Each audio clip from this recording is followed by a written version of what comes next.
속에 나오는 방과후에 영어학원 수업하는데 그 영어학원이 우리 강영희 목사님이 운영하시는 보스턴어 학원입니다.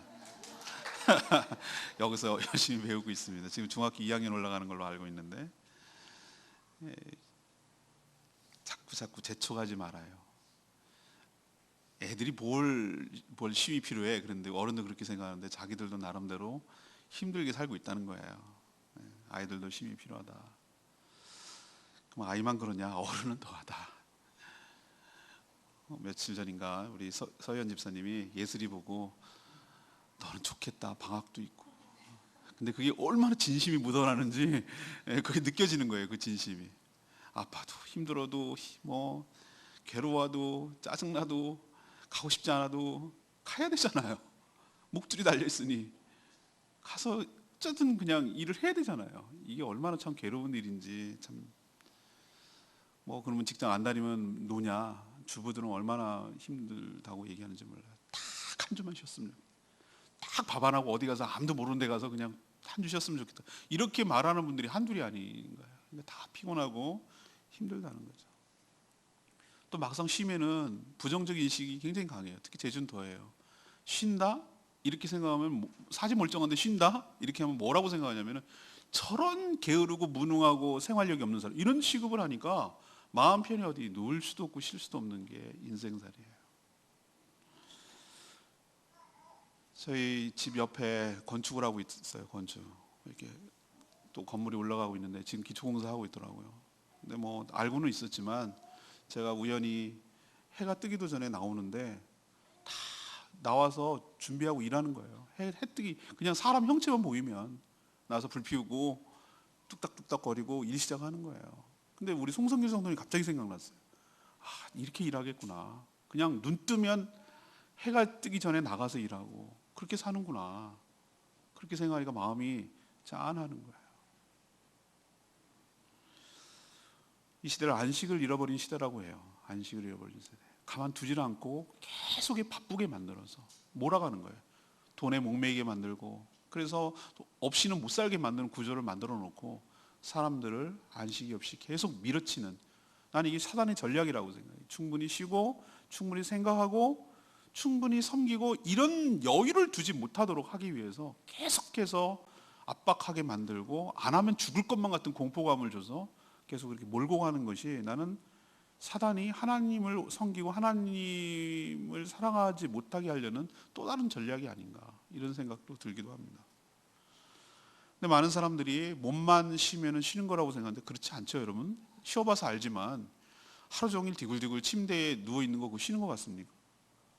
아니에요. 쉬는 게 그게 아니더라고요. 저는 언제 쉰다고 느끼냐면은 고사리 따러 갈 때. 좀 있으면 옵니다. 고사리 따는 게 막 허리 아프고 막 다리 아프고 무릎 아프고 그래요. 해보면 안 하던 거 하니까 막 일어났다 이렇게 앉았다. 근데 제가 왜 쉼이라고 생각하냐면은 고사리 따는 순간만큼은 내 머리가 굉장히 맑아진다는 느낌을 받아요. 왜 그러죠? 딱 고사리를 손에 잡고 있으면 눈은 다른 데를 쳐다보고 있어야 돼. 또 다른 데 없나? 주변에 항상 고사리 있거든요. 다른 생각 할 겨를이 없어. 오로지 고사리만 통통하고 튼실한 고사리만 딸 생각만 하기 때문에 이것 따면은 다른 데 주의 살피고 다른 것 아무것도 신경 안 쓰고 그것만 집중하니까 제가 한 2시간 그런 일을 하고 나면 어떤 느낌이 드냐면은 머리가 시원해진다는 느낌이 들어요. 거기서 깨달았어요. 사람이 쉰다는 것은 몸이 쉬는 게 아니고 이 신경 쓰는 것이 없고 단순하고 그리고 걱정 근심이 없는 거 이런 게 오히려, 그러니까 쉽게 말하면 마음이 쉬는 거, 이것이 쉬는 거구나라는 것을 그때 제가 깨달았어요. 여러분 오늘 말씀을 통해서 진정한 안식이 뭔지 좀 다시 한번 정의를 하고 또 이런 진정한 안식을 누리기 위해서는 어떻게 해야 되는지 좀 깨달으시고 예수님은 우리에게 어떻게 하시는지 이 안식으로 초대하는 것을 들으시고 주님이 주시는 이 안식을 누릴 수 있도록 말씀에 따른 반응을 하는, 그래서 안식을 누리는 저와 여러분 되기를 간절히 소망합니다. 오늘 첫 번째로 주님께서 하시는 말씀이 이거예요. 삶에 지친 자는 누구나 다 본인에게 오라고 초청하세요. 누구나 다.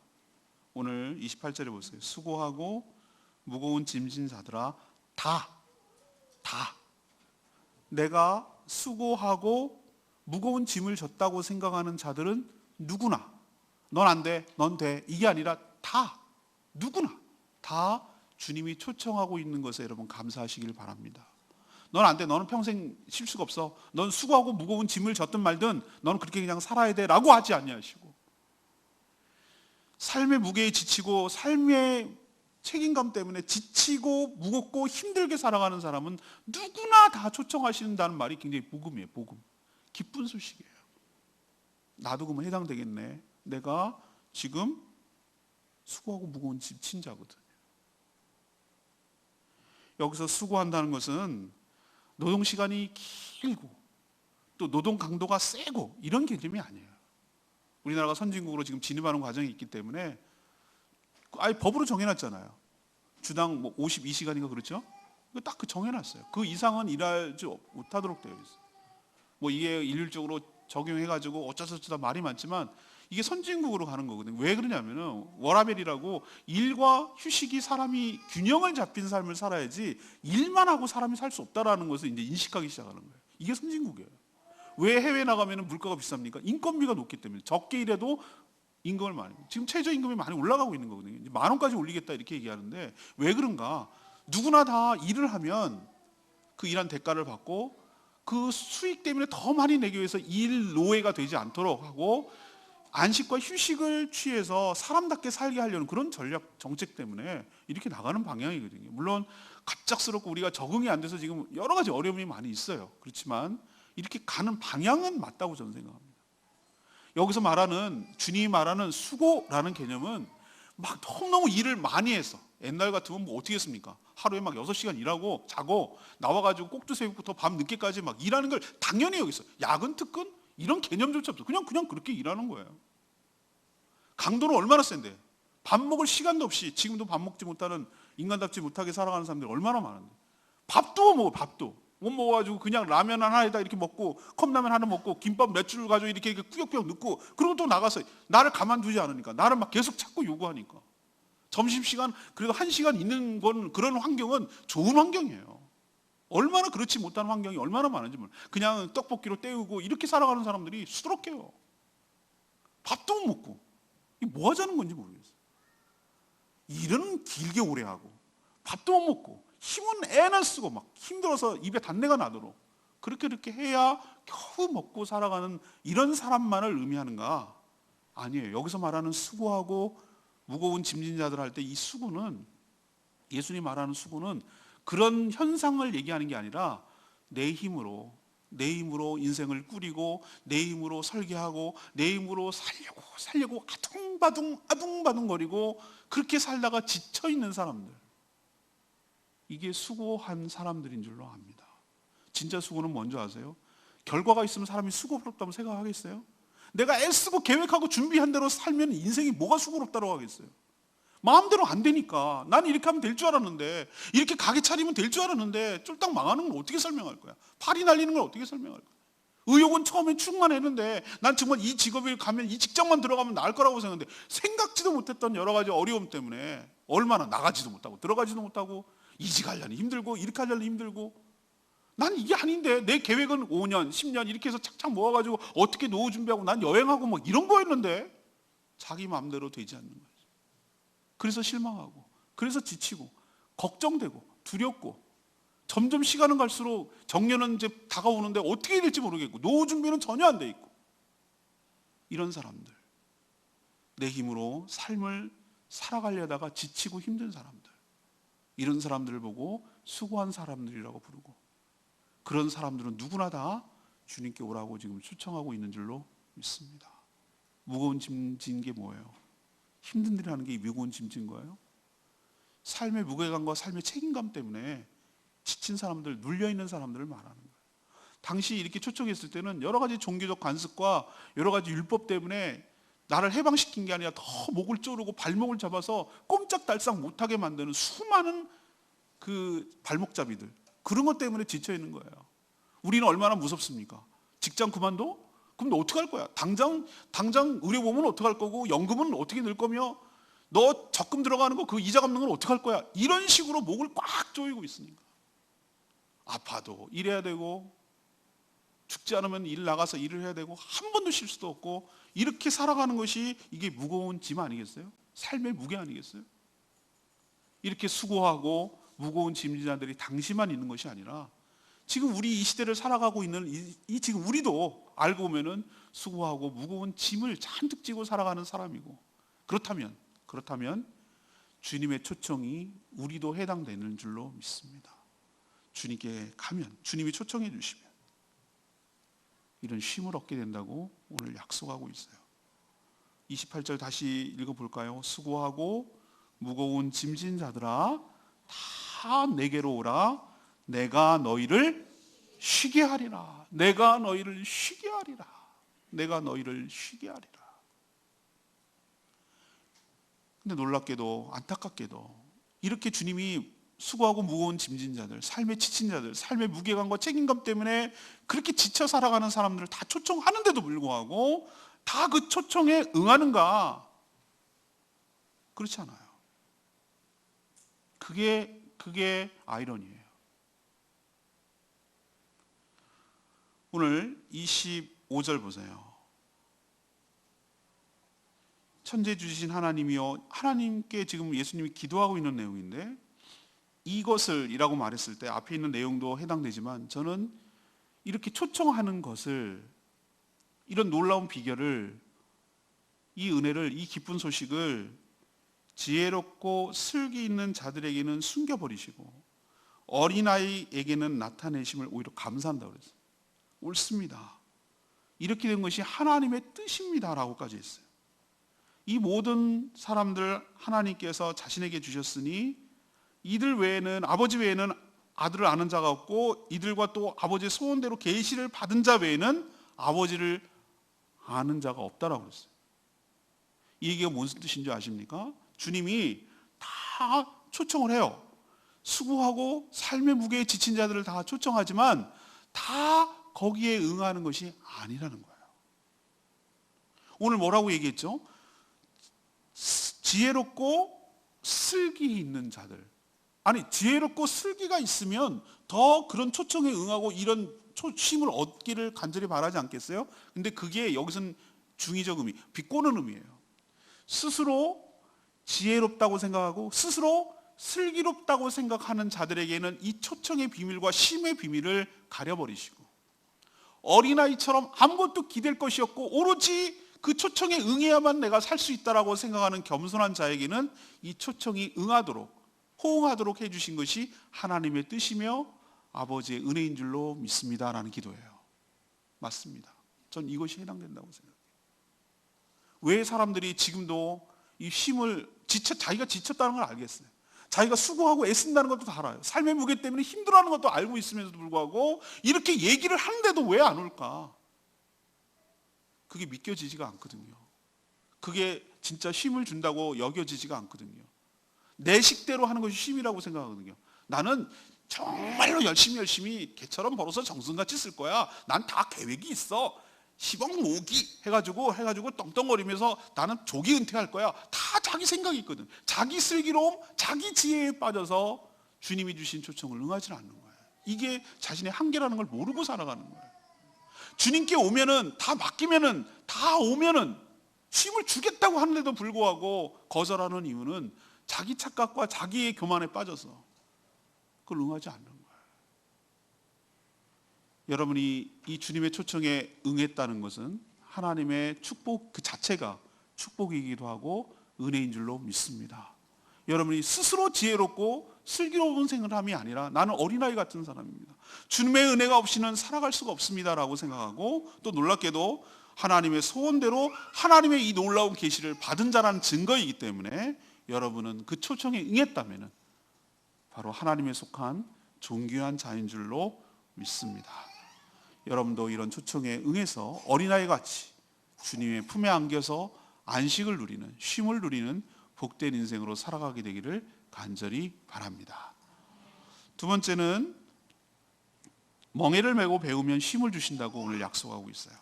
그게 29절에 나오죠. 나는 마음이 온유하고 겸손하니 나의 멍에를 메고 내게 배우라. 그리하면 너희 마음이 쉼을 얻으리니라고 표현하고 있어요. 예수님이 약속하신 쉼은 그러면은 내가 하고 싶은 대로 마음대로 하면서 사는 것일까? 그렇지 않아요.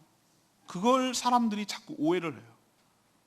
두 가지 오해를 해요. 예수 그리스도를 믿으면 자기 마음대로 살 수 있다는 거, 하나님의 막 은혜로 막 내가 마음대로 사는 걸 다 보장해주고 보호해주는 것으로 알아요. 또 거꾸로 반대로 그냥 꽉 더 무서운, 내가 그래도 살 때는, 내가 주인 돼서 살 때는 내 마음대로 할 수 있을 것 같은데 예수 믿게 되면 더 무서운 종교적인 율법으로 나를 족쇄를 채우고 목줄을 채우고 그래가지고 나를 개 끌고 가듯이 그렇게 끌고 가는 것을 두 가지 다 오해하는 거예요. 그건 다 오해예요. 예수님이 말하는 것은 실체는 뭐냐면 이거예요. 예수님을 오면, 초청하면, 응하면 멍해가 전혀 없다? 그렇지 않아요. 오늘 분명히 얘기했잖아요. 나의 멍해를 매라고 그랬어요. 나의 멍해를 매라고 그랬어요. 우리는 멍해, 그러면은 멍해가 여러분 뭔지 아십니까? 노래 이름, 노래 제목이 아니에요. 멍해가 뭐냐? 소가 이렇게 목에다가 이렇게 걸치는 나무예요. 요즘은 경운기로 다 밭을 갈고 뭐 그렇게 하기 때문에 그런 게 필요 없지만, 옛날에 저는 원앙소리라는 옛날에 독립영화 보시면 알겠지만 소로 밭을 갈았단 말이에요. 옛날에는 불과 한 30년 전만 해도 소로 다 밭을 갈았어요. 일소가 있었어요. 일소. 소를 고기를 먹으려고 하는 게 아니라 일을 시키려고 하는 용도가 더 컸어요. 농촌에서는. 그러면 여기 이거 매는 거, 이거 이렇게 나무로 이렇게 삼각형으로 매가지고 그 뒤에 줄을 매서 쟁기를 달아서 이렇게 가는 거거든요. 그 목에 매는 거. 그럼 소가 평상시에 있다가 주인이 여기다가 멍해를 씌우면 그 뭘 의미하는 겁니까? 오늘 일하러 가는 날이야 라는 뜻이단 말이에요. 그래서 멍해, 그러면 사람들이 생각할 때 어떻게 생각하냐? 부정적 이미지가 강해요. 나를 올가매는 거, 나를 일시켜 먹는 거, 나를 구속하는 거, 이런 강하기 때문에 멍해를 맨다는 것 자체를 너무 싫어해요. 우리 강아지들도 보면은 습관이 안 들면요, 목줄 매고 이 가슴줄 매고 이런 거 막 견딜 수 없이 나를, 자기를 잡아먹는 줄 알고 얼마나 싫어하는지 몰라요. 근데 오히려 얕고 알고 적응된 사람 뭐죠? 목줄 매면 산책 나가는 거구나 라고 생각해서 개들이 너무 좋아하는 거예요. 그러나 그 오해가 풀리기까지, 주인과 신뢰관계가 형성될 때까지 그것은 자꾸 오해가 쌓이거든요. 그러나 그게 아니라는 걸 깨달아야 되는데, 오늘 주님께서 말씀하신 게 바로 그거예요. 나의 멍에를 매라 라는 것이 너를 내가 꽉 장악하겠다는 게 아니라 내가 너를 끈으로 연결시키겠다는 거예요. 너와 내가 끈으로 연결시키겠다는 거예요. 걔가 산책 나갈 때 끈이 구속이 아니라는 것이 아니라 주인과 내가 이렇게 연결되어 있어 라는 인식을 해요. 이게 의식이 되잖아요. 무게가 이렇게 당겨지는 것이 의식이 되면은 주인이 내 뒤를 봐주면서, 아빠같이 내 뒤를 봐주면서 나를 보호해주고 따라오고 있지라고 해서 오히려 안심을 하잖아요. 그게 걔를 구속하기, 가지마 이런 개념이 아니라 나를 같이 동행하면서 나를 편의를 봐주고, 내가 똥 싸면 치워주고, 먹을 거 주고, 물도 주고, 이렇게 할 거라는 어떤 사인 같은, 끈 같은 거잖아요. 멍해가, 주님이 주시는 멍해가 여러분을 막 괴롭히고 여러분을 목조르고 여러분을 힘들게 하려는 것이 아니라 주님과 여러분이 관계를 맺고 살게 하기 위한 연결점, 연결선, 관계의 선이라고 생각하시면은 그 멍해를 쉽게 받아들이고, 멍해 매자 그러면은 좋아가지고, 왜? 그건 오히려 나를 힘들게 하는 것이 아니라 산책하며 나와 함께하고 내가 즐거운 일을 할 수 있는 것을 해주겠다는 뜻으로 받아들이기 때문에, 그것이 멍해가 구속이 아니라 축복인 줄로 믿습니다. 예수님 악덕 주인이 아니에요. 멍해 매가지고 죽도록 부려먹고 버리는 그런 분이 아니에요. 그걸 어떻게 할 수 있습니까? 나는 마음이 온유하고 겸손하니. 주님에 대해서 오해하지 않게 되기를 바랍니다. 많은 세상 사람들이 오해합니다. 교회 가면은 죽는 줄 압니다. 교회 가면은 올가매지는 줄 압니다. 그것이 아니라 오히려 보호하는 것이고 지켜주는 것입니다. 우리가 믿는 주님은 우리를 부려먹는 분이 아니라 마음이 온유하고 겸손하신 참 좋은 분인 줄로 믿습니다. 마음대로 휘두르지 아니하시고 우리를 끝까지 참아주시고 기다려주시고 조심스럽게 다루시며 우리를 함부로 대하고 학대하고 그러신 분이 아니라 겸손한 분이십니다. 우리 눈높이를 맞춰주시는 고마운 분인 줄로 믿습니다. 쉼을 얻기 위해서는 멍에를 매는 것도 중요하고요, 동시에 내게 배우라고 하셨어요. 멍에를 매고 배우라고 하셨어요. 우리는 무슨 배운다 그러면 훈련한다 그러면은 자꾸 무슨 유격 훈련, 무슨 훈련, 군사 남자들은 군대 가가지고 뭘 한다 그러면은 되게 힘들어하고 어려워요.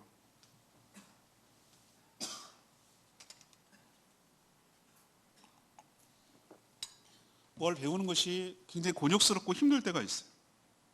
근데 저는 이 배우라는 개념이 개도 산책을 나갔을 때 주인하고 산책하는 것들을 개는 훌륭하다 그런 프로그램, 저는 개 나오고 뭐 고양이 나오고 동물 나오는 걸 좋아하기 때문에 보면은 주인 처음에 나가는 거 산책하는 것조차도 배워야 되는 거예요. 일정 거리를 유지하고 두려워하지 않고 같이 보조를 맞추며 이런 것들을 다 배워가는 거더라고요.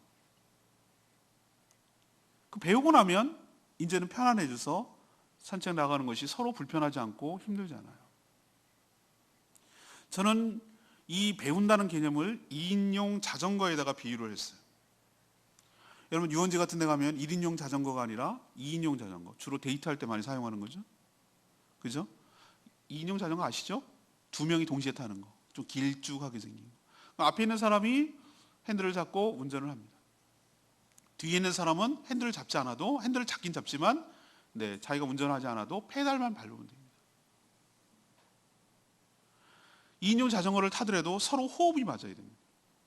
같이 어떻게 해야 될지 서로 약속한 대로 룰을 배우고, 그렇지만 그게 굉장히 힘들고 어려운 것이 아니라 조금만 적응하면은 이 일들을 해나갈 수가 있는 것이죠. 오늘 예수님께서 나의 멍에를 메고 배우라 라고 말하는 이유는 뭐냐면은 주님과 함께 동행하고 주님과 함께 호흡 맞추는 훈련을 하는 것이지, 무슨 UDT 훈련이나 무슨 유교 훈련처럼 혹독하게 무슨 훈련을 해갖고 나를 써 먹으려고 하는 개념이 아니라, 평상시 그렇게 안 살다가 자기 마음대로 살다가 주님과 보조를 맞추고 함께 호흡하고 주님이 이렇게 땡기면은 신호가 뭔지를 깨닫고 이렇게 하면 어떤 건지를 알고 서로 익숙해지는 과정, 이것이 바로 배우는 것인 줄로 믿습니다. 이 훈련이 끝나면, 이것을 배우고 나면 29절에 뭐라고 얘기했죠? 너희 마음이 뭐 할 것이다? 쉼을 얻게 될 것이다 라고 말해요. 제가 군대 가서 얘기해 주잖아요. 고참이 유명한 말 했다고. 그 어록을 내가 아직도 마음속 깊이 생각하고 있는 거 보면 얼마나 감동이 돼. 딱 가니까 이 내무반이 가니 그러더라고. 군대에서는 둘 중에 하나를 선택해야 된다 그러더라고. 몸이 편할래, 마음이 편할래, 이렇게 묻더라고. 물어보나 마나죠. 마음이 편해야지.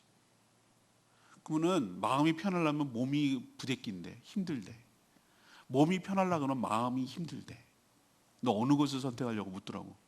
당연히 마음을 편한 쪽으로 선택해야 돼. 마음이 지옥이면은 몸이 쉰다고 해도 쉬는 게 아니에요. 주님께서 오늘 이 표현을 쓴 거 저는 굉장히 공감이 가요.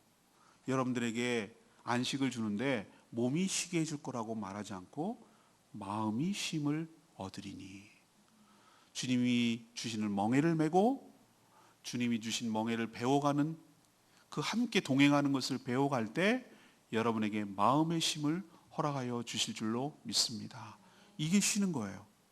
왜 마음의 쉼을 얻을 수 있을까? 2인용 자전거 다시 한번 들어갈게요. 2인용 자전거를 할 때 두 명이 분명히 탔지만 누가 핸들을 잡습니까? 앞에 있는 사람이 핸들을 잡습니다. 둘 중에 누가 한 명만 페달을 힘차게 밟아도 나머지 한 명은 쉬어갈 수 있습니다. 좀 덜 해도 됩니다.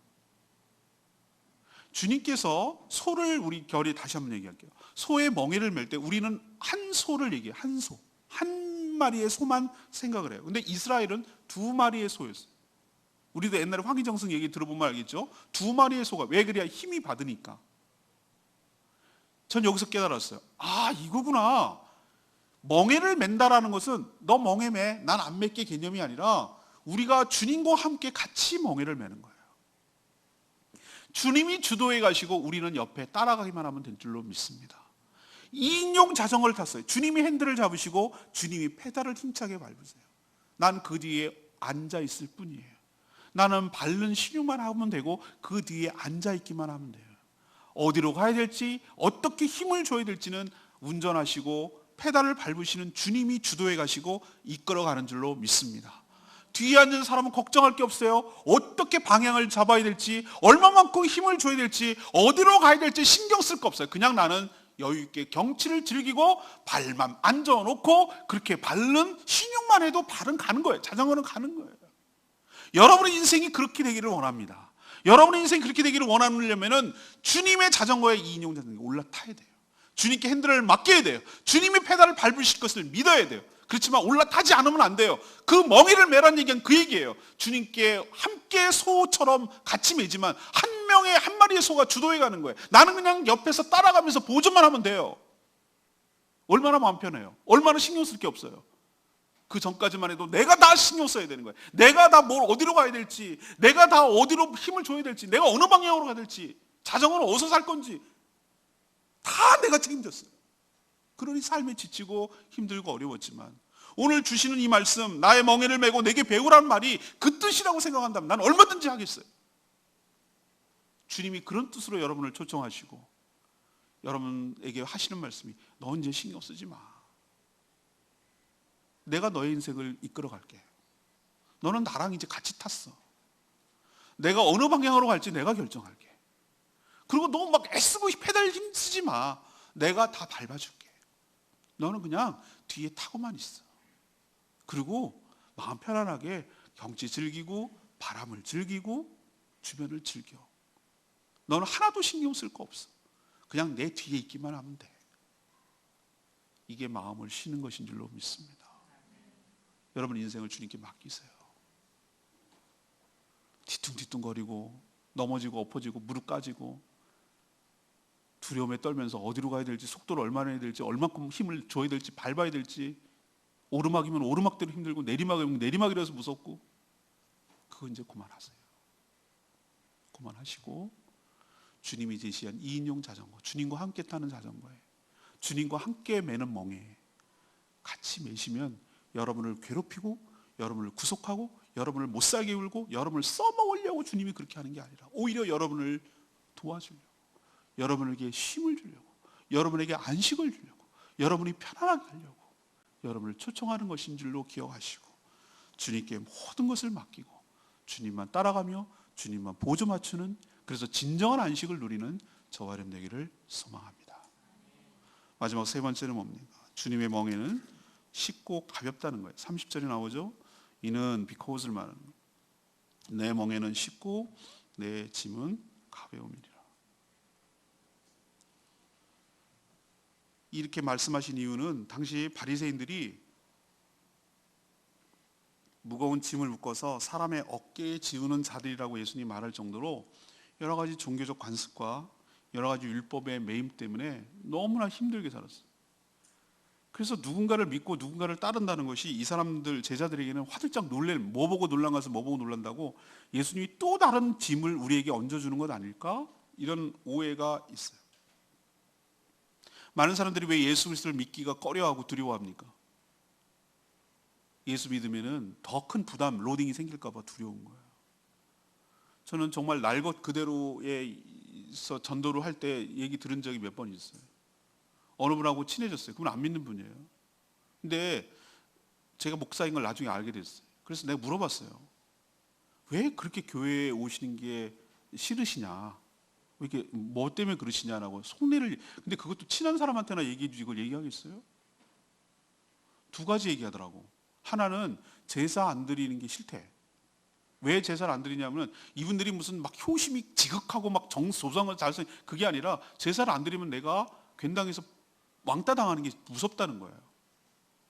관계가 다 깨지는 것이 두렵다는 거예요. 그래서 어쩔 수 없다는 거예요. 제사를 내가 잘 드리고 싶고 막 내가 효심이 가득한 게 아니라 제사를 구심점으로 해서 관계가 형성된 일가 친척들한테 왕따 당하는 게 두렵다는 거예요. 속내를 얘기해 주시더라고. 또 하나는 뭐가 두렵냐 그랬더니 교회 가면 들리는 얘기가 돈이 있어야 된다고 들었대.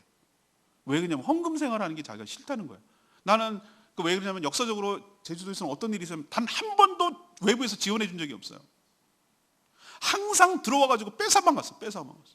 일제시대 때는 공출하고 4.3 때는 위에서 낮에는 경찰이 밤에는 제3무장대가 와가지고 다 뺏어만 갔어.